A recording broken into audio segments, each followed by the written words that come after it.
சரி ஓகே. மலேசியாலே உங்களுக்கு ரொம்ப பிடிச்ச இடம், மலேசியானா உங்களுக்கு என்ன ஞாபகம் வரும்? மலேசியானா nasi lemak ஞாபகம் வரும். அப்படின்னா எங்க ஊர் சாப்பாடு. ஓ, இங்க அப்படி ஒரு சாப்பாடு இருக்கா? nasi lemak சாப்பாடு. நாசிலமா சாப்பாடு. அது பேரு nasi lemak. நாசிலமா. Good good. உங்களுக்கு மலேசியா என்ன ஞாபகம் வரும்? மலேசியானா இங்க உள்ள கல்ச்சர், மல்டி கல்ச்சர். என்ன மாதிரி எல்லா கல்ச்சரும் இங்க இங்க மல்டி கல்ச்சர், நிறைய ரிலிஜியன்ஸ் இருப்பாங்க. அதனால multi culture. Good good good. உங்களுக்கு என்ன ஞாபகம்? பசுமையான நாடு. பசுமையான நாடா? அப்புறம் வேற எல்லாரும் எல்லா மக்களும் ஒண்ணா இருக்கிற இது. ஒண்ணா உட்கார்ந்து சரக்கு அடிக்கலாம். அதெல்லாம் இல்ல.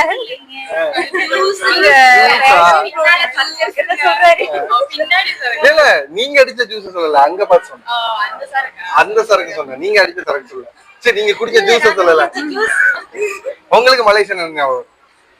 வெரைட்டி ஃபுட் நிறைய, அதாவது தமிழ்நாட்டுக்கு வந்து தமிழுக்கு எப்படி சாப்பாடு இருக்கோ அதே மாதிரி மலாய்க்காரங்களுக்கு அவங்க ஃபுட் எல்லாம் இருக்கு, அப்புறம் சைனீஸ்க்கு இருக்கு. ஸோ எல்லா 3 வகையான, இப்ப நீங்க சைனாக்கு போனீங்கன்னா அந்த நாட்டோட சாப்பாடு சாப்பிடலாம். இப்ப மலேனா இங்க உள்ள நாட்டோட சாப்பாடு. பெருசா போய்கிட்டு இருக்கு.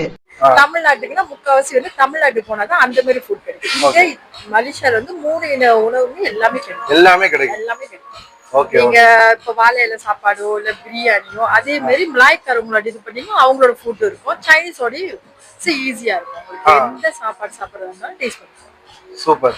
சோ இவங்க கூட பேசுனதுல ரொம்ப அவங்க வந்து சாப்பாடு விஷயத்தை தான் ஃபோக்கஸ் பண்றாங்க. யாரு கேட்டாலும் சாப்பாடு நல்லா இருக்கும், நல்லா இருக்கும். இன்னொன்னு சோறு, சாப்பாடு தானுங்க. ஆமா, ஃபர்ஸ்ட் சாப்பாடு தான் முக்கியம். கரெக்டா தான் சொல்லியிருக்காங்க. எனக்கு என் ஃபேமிலிக்கு சோறு தான்டா லட்சியம். ஸோ லைக் வந்துட்டு அவங்க வந்து இந்த இடத்த வந்து ரொம்ப லைக் பண்ணி இங்க அவங்க வந்து வாழ்ந்துட்டு இருக்காங்க. சேம் டைம் வந்து நம்ம தமிழ்நாடே மறந்துட்டாங்க. அவங்க தமிழ் பேசிட்டு இங்க இடத்துல வந்து சூப்பரா இது பண்ணிட்டு இருக்காங்க. ஸோ மலேசியா தமிழ் மக்களுக்கு ஒரு பெரிய ஒரு செல்யூட் கொடுத்துடலாம். நீங்க சூப்பரா பேசுற நம்ம மலேசியா தமிழர்களுக்கு